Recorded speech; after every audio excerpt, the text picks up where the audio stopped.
Assalamualaikum warahmatullahi wabarakatuh. Waalaikumsalam warahmatullahi wabarakatuh. Terima kasih Ibu Wakil Kepala Sekolah bidang kesiswaan SMA 1 Sedang. Terima kasih pula hari ini saya sudah diberikan kesempatan waktu dan Ibu sudah meluangkan waktu untuk saya bisa wawancara dalam penyelesaian tesis saya di Universitas Muhammadiyah Metro itu ya. Iya. Dan ini saya mengangkat judul implementasi kurikulum merdeka untuk meningkatkan budaya positif di SMA 1 Sedang. Ya. Mudah-mudahan ini nanti sangat bermanfaat bagi saya khususnya sebagai peneliti, dan nanti harapan saya juga bisa berkontribusi terhadap SMA 1 Sedang. Iya, amin. Kira-kira bisa dimulai? Iya, silakan Pak, bisa. Baik Ibu, untuk pertanyaan yang pertama ini ya saya ajukan kepada Ibu.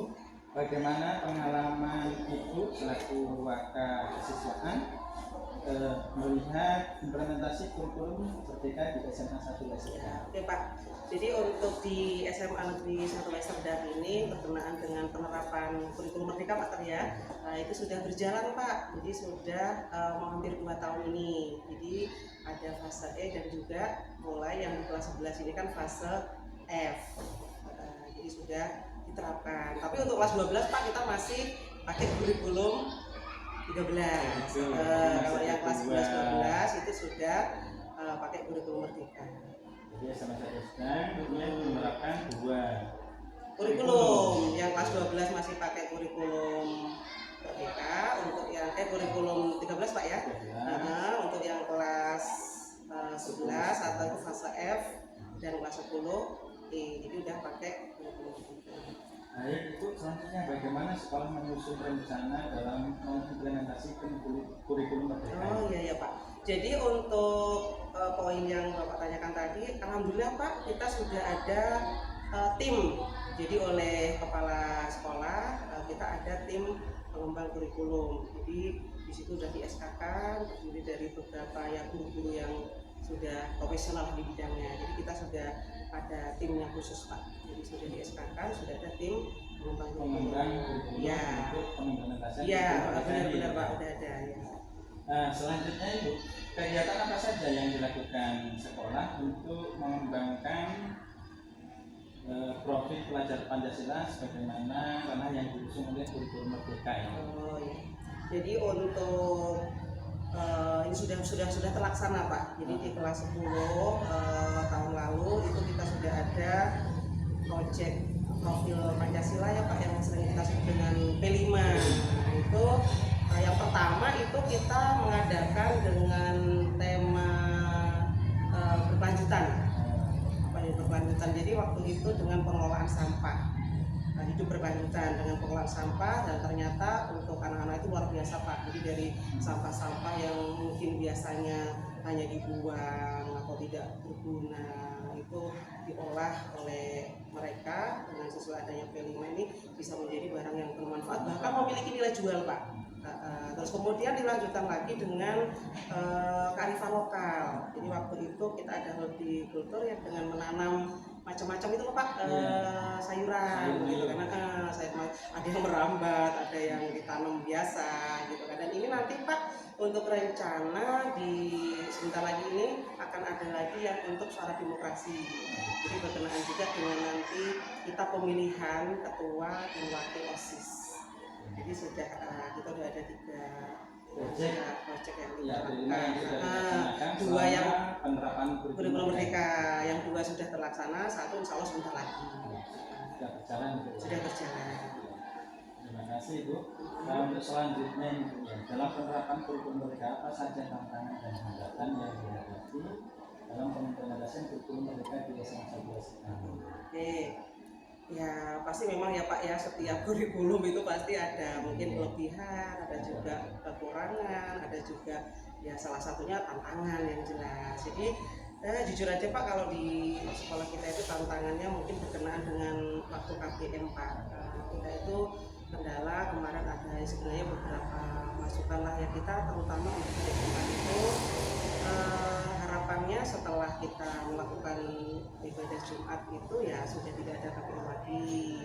Jadi kita masih terus sebenarnya bisa mungkin dipadatkan Pak. Ada yang salah satu hari kalau tidak salah Senin itu pulang lebih awal.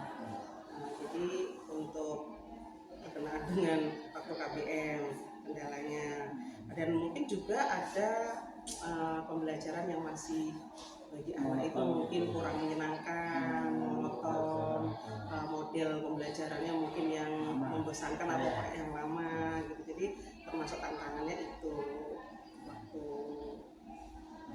ini. Jadi ada beberapa tantangan dan hambatan dalam implementasi kurikulum merdeka. Jadi salah satu diantaranya adalah waktu KBM, kemudian gaya pembelajaran. Ini yang masih pelaksanaan KBM-nya itu loh Pak.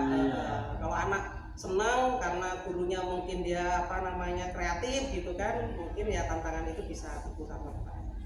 Nah, baik Ibu, tadi sudah ada muncul beberapa tantangan dan hambatan. Ini bagaimana menyelesaikan tantangan dan hambatan dalam implementasi? Ya, seperti yang saya sampaikan tadi Pak. Jadi ya untuk bagaimana tantangan itu bisa kita selesaikan dengan solusi, mungkin dengan mengefektifkan waktu tadi Pak. Jadi bisa memanfaatkan jadwal yang Jumat terutama gitu kan. Terus dengan ya terutama dari pihak pendidik juga, ya mungkin ini masih pemahaman juga Pak, mungkin masih banyak yang monoton, jadi kegiatan atau KBM itu yang kurang menyenangkan bagi anak, kurang kreatif gitu kan Pak. Jadi ya gitu ya, jadi mungkin itu solusinya itu memberikan kesempatan untuk pelatihan ya, pelatihan mungkin bagi gurunya. Sebenarnya sudah juga Pak, mungkin ya lebih meningkatkan lagi, ada pelatihan terutama untuk guru-guru dalam model-model pengajaran dalam mengajar di kelas lah Pak. Jadi ketika sesuai dengan kurikulum merdeka, anak lebih terlibat, kemudian anak juga senang gitu kan kalau kita bervariasi gitu kan. Karena apa sih Pak bahasanya, mengupgrade tadi itu ya, upgrade gitu. Bagaimana pembelajaran yang menyenangkan tadi. Baik Ibu, ini sekarang variabel yang kedua, variabel budaya positif di SMA Satwa Sedang. Ini saya tanyakan, apakah Bapak itu atau panjenengan melihat adanya perubahan tingkat kehadiran guru dan siswa tepat waktu di sekolah sejak pengimplementasian kurikulum merdeka? Ya kalau dibilang ada ya ada Pak ya, tapi mungkin belum maksimal dari jumlah kita semua ya. Mungkin ada beberapa guru atau siswa yang sudah luar biasa, tapi kalau secara keseluruhan sih kalau menurut saya Kalau dinilai dengan persentase nggak tahu Pak berapa persen Pak ya, kalau misalnya lebih sedikit daripada yang banyak itu berapa ya Pak ya, mungkin ke arah mana lebih sedikit Mas ya karena ada beberapa ini sih Pak, mungkin jarak tempuhnya terlalu jauh. Kita kan masuk jam 7.15 Pak. Mulai kurikulum merdeka kita masuk 7.15. Sedangkan kalau sendiri untuk anak kita atau bahkan guru Pak, itu di rumahnya lumayan jauh. Jadi jarak tempuh yang jauh, kemudian mungkin cuaca Pak, kadang jalan yang juga kurang mendukung. Sebagaimana kita tahu ya, tahulah jalan untuk di daerah kita kan masih banyak yang jelek lah Pak. Terus juga mungkin yang paling penting sih menurut saya mungkin kurangnya rasa disiplin. Jadi seharusnya kalau kita 7.15, bagaimana cara memanage kita waktu 7.15 itu kita semua ada di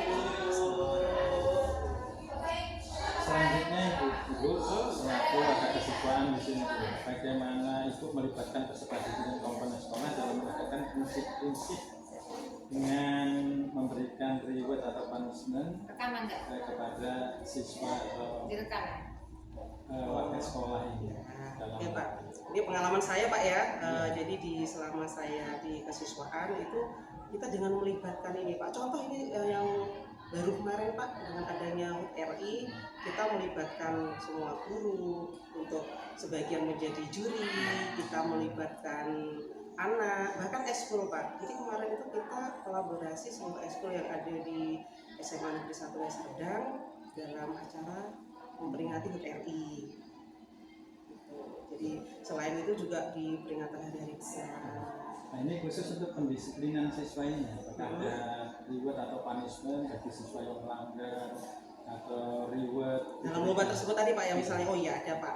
Jadi misalnya gini, ketika kita adakan lomba-lomba ya Pak, lomba itu kan memang bisa kita di intern, lomba yang diadakan di dalam sekolah, ada juga lomba-lomba yang kita keluar, misalnya tingkat kecamatan, bahkan tingkat kabupaten, bahkan kan tingkat provinsi gitu kan Pak. Jadi ya alhamdulillah selama ini yang diterapkan kami ada reward. Jadi reward itu bisa berbentuk piala yang sering Pak ya, piala, kemudian piagam dan uang. Jadi untuk khusus untuk pendisiplinan siswa, kira-kira ada punishment apa atau aturan apa yang Ibu lakukan ini? Ini kan masih terkait dengan perilaku atau sikap disiplin yang tadi. Itu kalau untuk menegakkan prinsip-prinsip kedisiplinan. Nah itu gini Pak, misalnya sama, ya sama dengan ketika kita lomba Pak. Jadi lomba itu ada, ini berkaitan dengan pendisiplinan. Kita lomba kelas terbaik. Kelas terbaik itu apa? Salah satu faktornya yang dinilai adalah seragam anak, kemudian rambut, gitu kan, sepatu, gitu kan. Nah kemudian di upacara juga ada upacara terbaik. Rewardnya apa? Sama Pak. Jadi kita panggil, biasanya anak ketika oh dia menang, dia bagus kelas itu, kita panggil Pak. Ketika upacara kita panggil, kita suruh maju ke depan, kita kasih reward. Reward bisa berbentuk itu tadi, kita berikan piagam, iya hadiah. Bahkan pernah waktu itu yang juara umum kami tambahkan hadiah itu kan, karena udah dapet piala tuh, udah dapet piagam kan, snack Pak, jajan karena itu kan untuk satu kelas ya, dia juara umum. Nah itu kami tambahkan, udah kita kasih makanan yang snack atau yang bisa dimakan untuk satu kelas. Itu yang rewardnya, punishmentnya misalnya siswa tidak disiplin. Oh iya, ya oke. Jadi untuk kayak sanksi lah ya Pak ya, itu ya sanksi. Jadi untuk sanksi pun demikian. Contoh misalnya ada anak kita yang terlambat ketika mengikuti upacara, oke kita bariskan sendiri di satu barisan. Memang maaf terkadang agak ini sih menghadap ke sinar matahari. Kemudian ada anak yang terlambat misalnya dalam keseharian tuh, ya udah nanti dia dari depan gerbang mau menuju ke parkir, motor nggak boleh dikendarai Pak, tuntun gitu kan. Nah nanti kuncinya itu kita tahan dulu sama guru tiket, nanti untuk diambil ketika mau pulang gitu kan. Atau nanti kalau untuk pelanggaran itu memang sudah mencapai, kan kita ada poin-poin Pak ya. Nah itu nanti ada, kalau sudah mencapai 30 itu kita panggil orang tua gitu. Jadi ada poin loh Pak setiap pelanggaran. Misal merokok, nah itu di lingkungan sekolah itu poinnya 25 gitu kan. Merokok 2 kali sudah 50. Otomatis kan panggilan oleh orang tua sama kemungkinan bisa BK ataupun wali kelas. Jadi ada panggilan. Jadi satu tentu namanya pembinaan Pak ya, kita panggil dulu, kita kasih tahu bahwa anak-anak melanggar gini-gini. Tapi kalau sudah pada poin tertentu yang memang harus panggilan orang tua, itu ada panggilan orang tua untuk pembinaan. Ada bertahapnya, ada skor. Ya tapi kecuali gini Pak, kecuali ada di tata tertib kita itu yang memang poin langsung 100 gitu kan ya, ada kan kita ya sudah tanpa kita harus ini ya kita panggil orang tuanya, kita pulang.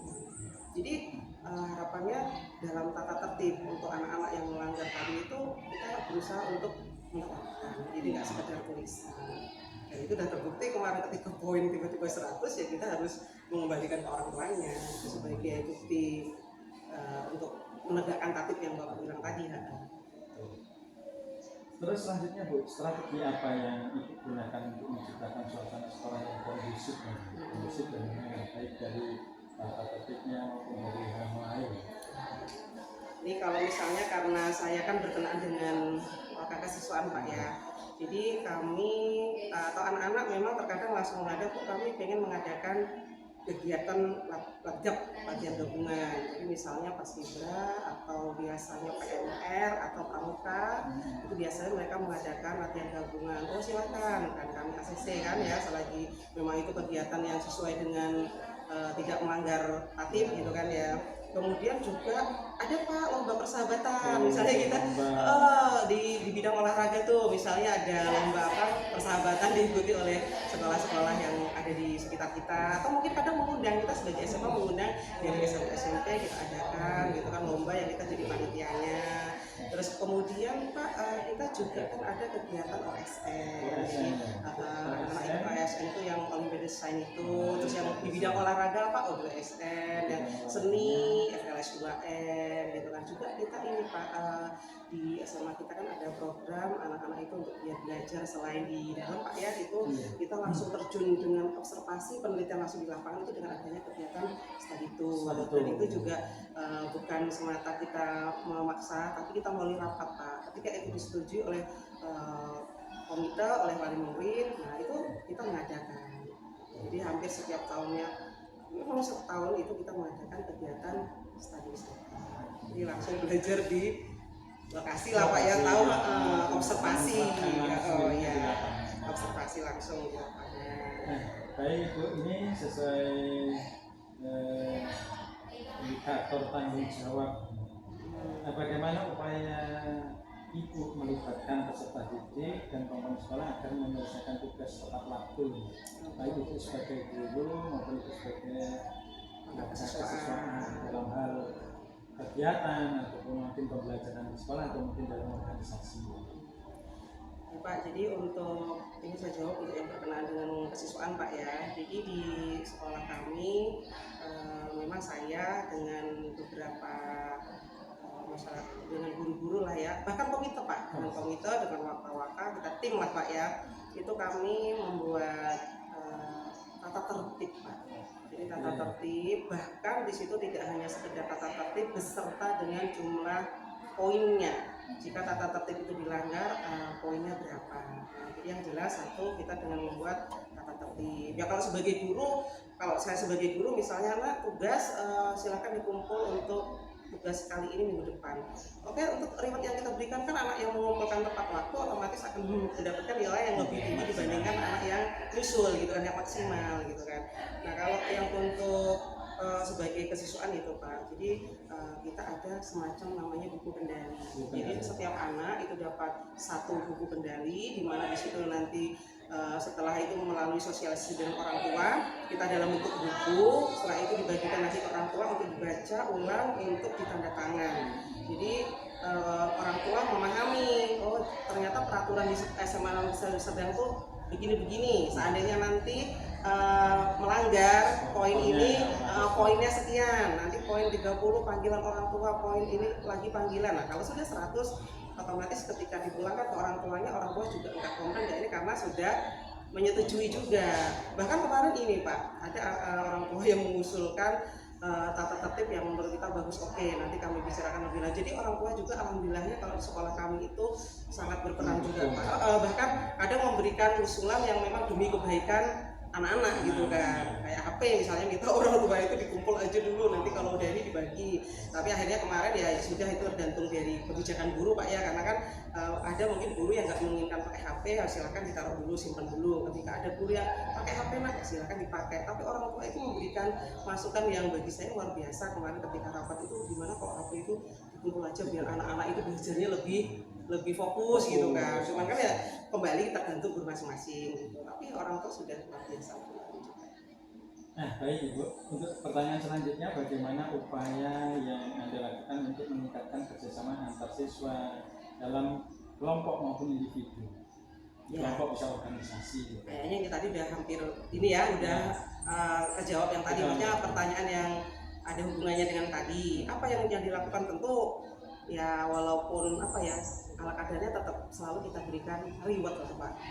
Jadi bagi anak-anak yang memang ya sudah melakukan tata tertib dengan baik, atau misalnya dalam eskul tadi ada lomba dan mereka menang, otomatis yang kita lakukan adalah memberikan, kalau saya sebagai guru, saya memberikan nilai yang maksimal bagi mereka yang mau benar-benar sudah maksimal juga mengerjakan tugas gitu kan, tepat waktu misalnya, ya betul gitu kan. Dan kalau untuk yang eskul ya kita dengan memberikan penghargaan gitu. Nah selanjutnya Bu, dalam sikap religius ini, apakah siswa dan stakeholder sekolah ini menerapkan nilai-nilai agama dalam kehidupan sehari-hari? Nilai religius. Oke Pak, ini di sekolah kami Pak ya, itu salah satunya itu ada agenda Jumat Rohani.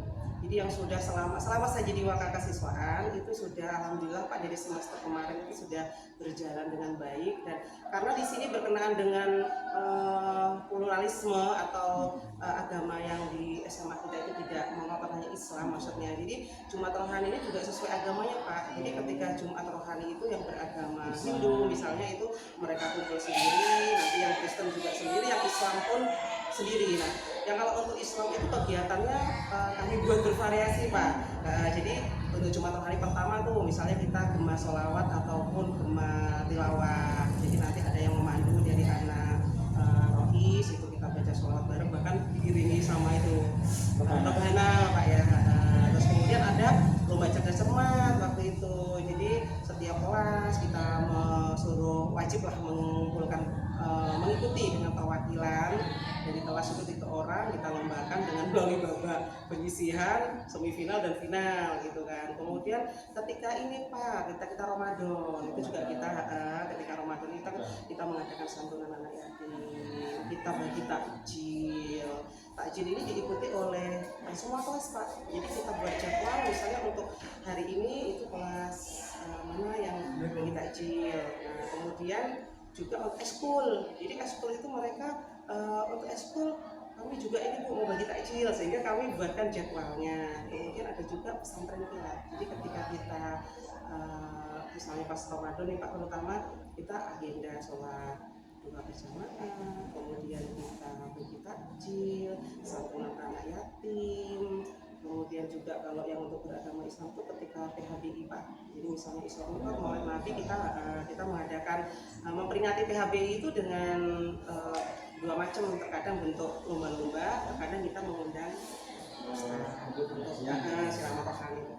Jadi alhamdulillah kalau untuk kegiatan ini berjalan, bahkan ini Pak, kami di sekolah kita untuk sholat duha dengan sholat zuhur itu terjadwal Pak. Jadi setiap hari itu ada kita jadwal kelas. Jadi kita nggak duha aja, zuhur bahkan kan. Jadi bahkan itu ada hadirnya. Selain jadwal kita buatkan daftar hadir. Jadi anak yang untuk melatih anak terutama di bidang spiritual. Nah, selanjutnya Ibu, dalam hal toleransi di SMA 1 Westbank, bagaimana upaya yang Anda lakukan untuk meningkatkan rasa saling menghormati antar siswa, guru, dan staf SMA 1 Westbank? Nah, ini juga Pak, di sekolah kami di SMA Negeri 1 Westerdang itu kita ada itu loh Pak, program 5S itu loh. Jadi setiap kita juga terjadwal tuh Pak. Jadi setiap pagi itu nama-nama guru yang kita menyambut anak di depan gerbang untuk bersalaman lah ya, salam Pak, sapa, salam, senyum sopan santun gitu kan Pak ya. Jadi dengan harapannya kita menanamkan ke anak, kita sambut anak, mungkin dengan kita menyalami itu kita mengirimkan doa, mudah-mudahan berkah ilmunya, apa yang disediakan tercapai gitu kan Pak. Jadi kita ada program edukasi dengan menyambut anak di depan ketika anak-anak baru masuk. Untuk selanjutnya Ibu, ini dalam hal peduli lingkungan, bagaimana upaya yang dilakukan oleh sekolah untuk menjaga kebersihan sekolah? Oh iya Pak, ini alhamdulillah di sekolah kita itu juga kan ini Pak ya, untuk anak-anak biar tertib, dia tidak jajan di luar atau tidak harus keluar dari lingkungan sekolah, kita ada beberapa kantin Pak, kurang lebih ada 6 kantin. Jadi itu juga kita bekerja sama dengan pihak puskes, yang dari puskes juga selalu hampir mungkin program dari jadi untuk jajan sehat itu seperti apa. Dan di sekolah kita sudah diterapkan bahwa untuk kantin itu kita tidak boleh menggunakan plastik dengan styrofoam, apa sih itu Pak namanya ya. Jadi biar jadi itu memang nggak dibolehkan. Terus kemudian kita juga ada agenda Jumat sehat, Jumat bersih gitu kan. Bahkan pernah kita lombakan juga kan, anak-anak itu kalau misalnya dilombakan kan mereka itu ini dilombakan, nah itu luar biasa Pak, antusias anak untuk setidaknya ke kelasnya masing-masing, kan akhirnya nanti ke lingkungan sekolah. Jadi ada, dan itu terjadwal dan alhamdulillah sudah terlaksana. Untuk Jumat bersih ya, Jumat bersih, Jumat sehat pun juga ada. Terus kita juga seandainya anak-anak itu Pak biasanya kan ada yang mungkin di kantin itu kurang puas atau tidak suka dengan jajan kantin, diperbolehkan seandainya apa sih Pak namanya itu kalau kayak GoFood gitu loh, pesan dari luar. Nah itu kan itu bisa pesan dari luar loh, misalnya kan itu loh menggunakan jasa beli nanti diantarin itu loh, delivery apa itu disarankan dari pihak sekolah, dan itu sudah diumumkan waktu upacara. Kalau memang berbentuk minuman, anak itu disuruh bawa benar Pak. tumbler ya. Jadi memang benar-benar menciptakan sekolah kita itu bersih dari sampah. Minum membawa tumbler masing-masing. Membawa tumbler. Bahkan Pak di salah satu agenda Jumat Sehat kita itu ada makan bersama. Jadi anak-anak bawa bekal dan bekal itu juga masuk dalam kayak Tupperware gitu Pak, dengan membawa tumbler. Nah, jadi benar-benar harapannya sekolah kita itu bersih dari sampah, terutama kan sampah yang sampah yang plastik-plastik itu. Jadi Ibu, selanjutnya Ibu dalam hal melatih kebiasaan siswa untuk mandiri, bagaimana aturan sekolah yang diterapkan kepada siswa dalam memilih kegiatan ekstrakurikuler? Oh iya Pak. Wah ini anak-anak kita itu terkadang luar biasa Pak. Ya anak itu satu anak kadang ada yang ikut eskul itu sampai 2-3 bahkan lebih ya. Jadi kalau di pihak sekolah kita ada 10 eskul Pak, 11 dengan OSIS ya. Dari 10 eskul itu tentu gini Pak, jadi ketika kita habis PPDB itu kan kita ada MPLS. Nah dalam MPLS itu pasti kan ada demos eskul. Jadi setiap eskul kan menemukan eskulnya masing-masing yang tujuannya merekrut anggota baru gitu kan. Nah jadi ya sesuai dengan bakat minat anak-anak. Tapi di sekolah kita diwajibkan setidaknya satu anak itu ikut satu eskul. Walaupun ya harus ikut salah satu eskul gitu kan. Satu eskul. Kalau yang di pramuka itu untuk kelas 10 itu wajib ya. Pramukanya wajib ya? Ya. Ini untuk eskul pramuka itu masuk eskul atau memang kalau wajib? Ya wajib. Tapi untuk kelas 10. Yang kelas 10 ya? Khusus kelas 10 pramuka wajib. Nanti kalau dia udah kelas 11-12 sesuai nanti akan memilih eskul sesuai dengan bakat minat Pak. Oh saya cenderung, tapi juga kita membatasi anak itu jangan terlalu banyak juga Pak. Takutnya nanti maksimalnya berapa? Kalau untuk yang baru ini kami belum ya Pak. Kalau untuk kemarin itu nggak akan lebih dari karena takutnya nanti selain waktu latihan yang ini mengganggu juga Pak.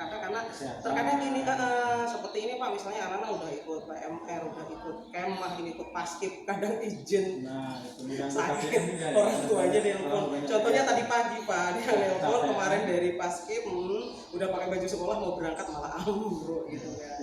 Jadi dengan memilih sesuai bakat minatnya, anak-anak mau masuk eskul yang mana? Mengatur penjadwalan yang dan itu sudah diatur Pak. Jadi nanti untuk misalnya hari Jumat setelah KBM atau hari Sabtu itu eskul apa udah terjadwal. Jumat dan Sabtu itu untuk eskul ya? Kalau Minggu memang kita libur, termasuk eskul juga. Baik, terima kasih Ibu. Untuk selanjutnya ini dalam melaksanakan pembiasaan yang positif di masa depan tentunya ada tantangan dan hambatan ini Bu. Kira-kira apa sih tantangan dan hambatan yang ada bersama SDN untuk meningkatkan kebiasaan positif? Tantangan ya Pak ya. Kalau bicara tantangan ini ya banyak sih Pak ya. Kalau menurut saya pribadi tantangan itu sebenarnya dari faktor internal loh Pak. Iya. Sebenarnya internalnya apa? Karena setiap individu itu kurangnya rasa tanggung jawab atau disiplin lah Pak.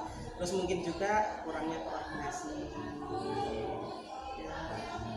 Tantangan ya itu koordinasi. Dari sisi ketersediaan sarana prasarana dan sarana ya Pak ya adalah Pak walaupun belum maksimal dan kemudian internal individu semua stakeholder yang ada maupun ya pokoknya intinya apapun kedudukan kita di sekolah ini ya baik murid atau guru gitu kan, kalau dia sesuai tupoksinya masing-masing tanggung jawabnya ada Pak, mudah-mudahan ya berkurang lah tantangan atau hambatan itu berkurang, tanggung jawab disiplin terutama kalau misalnya pribadi loh Pak, kalau setiap individu itu udah disiplinnya bagus tanggung jawabnya bagus mudah-mudahan tantangan itu ya kurang lah sebenarnya. Iya. Nah ini solusi Bu, solusi dari hambatan-hambatan yang kira-kira bisa dilakukan atau harapan dari hambatan-hambatan itu bisa diminimalisir atau mungkin bisa hilang ya Pak ya. Apa yang kalau hilang itu mulus setidaknya berkurang ya Pak ya. Ya sebenarnya untuk solusi itu menjawab dari hambatan tadi atau tantangan tadi kan Pak ya. Oh misalnya tadi kurangnya disiplin atau tanggung jawab. Nah sebenarnya kita juga sudah tadi yang kita bicarakan dari awal itu untuk tata tertib sudah ada sebenarnya. Mungkin lebih tegas dan penerapannya Pak sebenarnya. Karena dari awal tadi saya bilang juga mudah-mudahan yang sudah tertulis itu bukan hanya tulisan gitu loh, jadi bisa benar-benar ditegakkan. Jadi mungkin peraturan bisa agak lebih ketat mungkin, atau lebih lah ibaratnya poinnya mungkin kan. Nah juga untuk lulus saya wawancara. Direkam nggak nih? Terakhir itu terakhir siapa saja ini yang Anda libatkan untuk menyelesaikan sebuah tantangan atau masalah yang dihadapi di Indonesia sedang ini, ada implementasi kurikulum dan pembiasaan budaya positif di SMA. Sebenarnya gini Pak, kalau sering kali di rapat itu dibahas ya, untuk tata tertib, untuk budaya positif itu sebenarnya tanggung jawab siapa ya, saya tanggung jawab semua. Nah siapa yang terlibat ya semua. Nah kalau di sekolah kami Pak itu kan kita ada guru ada wali kelas, terus ada pembina apa Pak ya dari sekolah kan setiap sekolah kan ada pembinanya, atau mungkin komite ya Pak ya, bahkan wali murid gitu kan, atau mungkin masyarakat, lembaga Pak atau institusi. Jadi kita gini Pak, misalnya untuk penertiban kata Bapak, untuk penertiban tata tertib tadi kita pernah, bahkan sampai sekarang masih terjalin kita dengan pihak kepolisian Pak. Jadi pernah kepolisian juga memberikan penyuluhan, jadi pembina upacara, bahkan membantu ketika ada motor-motor anak kita yang diparkir di luar gedung sekolah gitu kan ya. Jadi untuk penertiban kedisiplinan dari pihak kepolisian. Kemudian untuk kesehatan tadi yang Bapak bilang Jumat bersih, Jumat sehat, itu sering Pak, itu dari puskesmas. Dari puskesmas itu mengadakan kebugaran, kemudian tes gula darah, tensi dan lain sebagainya. Jadi melibatkan dari pihak kecamatan, iya, terus wali murid atau komite tadi. Dan yang jelas adalah sebenarnya keterlibatan dari seluruh masyarakat dari SMA Wasedan itu. Bahkan lintas instansi tadi. Ya, bahkan instansi sudah, dan yang terpenting sebenarnya kalau menurut saya dari internal tadi, anak terlibat, wali kelas terlibat, guru terlibat, dan insya Allah untuk budaya positifnya tadi akan berjalan bersama. Baik Ibu, ini sebenarnya sudah selesai hari ini. Terima kasih Alhamdulillah. atas waktunya. Terima kasih, dan mudah-mudahan nanti saya juga bisa menyelesaikan tepat waktu. Amin. Kemudian tentunya ilmu ini yang saya peroleh ketika saya melakukan riset atau wawancarkan itu juga menambah wawasan saya, menambah pengetahuan saya. Dan terima kasih atas waktunya. Dan ini saya atas nama SMA Wasedan Pak ya, khususnya saya sudah diwakil kesiswaan. Terima kasih banyak, dan saya juga berharap mudah-mudahan dengan di surat kota ini, mudah-mudahan harapan saya pribadi untuk SMA Negeri 1 Wasedan itu untuk sesuai yang Bapak teliti tadi, budaya positif itu mudah-mudahan bisa berjalan lebih baik. Ya, oke. Terima kasih ya. Sama-sama Pak. Waalaikumsalam. Sukses Pak ya. Amin.